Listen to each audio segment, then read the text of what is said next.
ஓம் நம சிவாயே. அனைவருக்கும் சுபதினம்.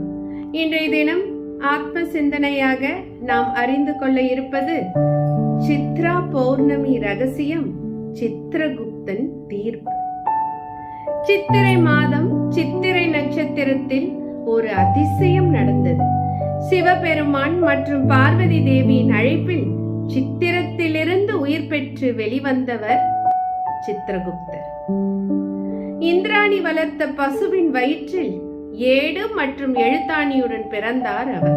அதனால்தான் அவர் எல்லா உயிர்களின் கணக்கையும் எழுதும் தெய்வம். சித்ரா பௌர்ணமி அன்று பால் மற்றும் பால் உணவுகளை தவிர்க்க வேண்டும். பசுவின் நினைவாக சுத்தமான கனிகள் மட்டும் உண்ண வேண்டும். அரிசி மாவால் சித்ரகுப்தனை வரைய வேண்டும். கையில் ஏடு எழுத்தாணி.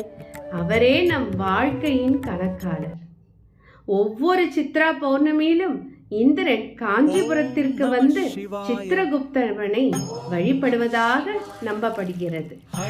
காலையில் அபிஷேகம், மாலையில் திருக்கல்யாணம்.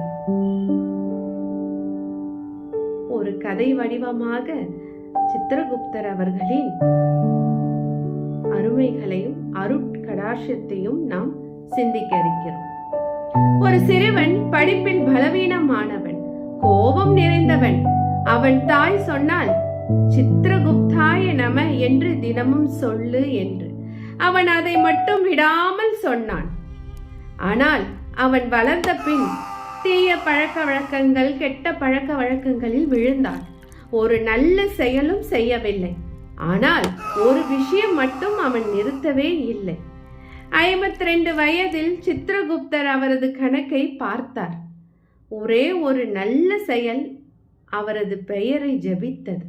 அவருக்கு ஒரு வாரத்தில் மரணம்.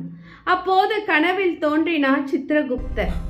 உன் நிலத்தில் ஒரு குளம் அமைத்து மாடுகள் தண்ணீர் குடிக்க செய். ஏனெனில் பசுவின் உடலில் 33 கோடி தேவதைகள் வாழ்கின்றனர். அது உனக்கு சொர்க்க வாசலை திறக்கும் என்றார். யமன் கேட்பார், முதலில் சொர்க்கமா நரகமா? அப்போது அவர் என்ன பதில் சொன்னார்? அடுத்த பகுதியில் தெரிந்து கொள்ளலாம். இதன் தொடர்ச்சியை 2ஆம் பாகத்தில் பார்ப்போம். சித்ரகுப்தன் அருள் பெற சித்ரா பௌர்ணமி விரதம் தவறாமல் அனுஷ்டிக்கவும். நன்றி. நமச்சிவாயம். வாழ்க வளமுடன்.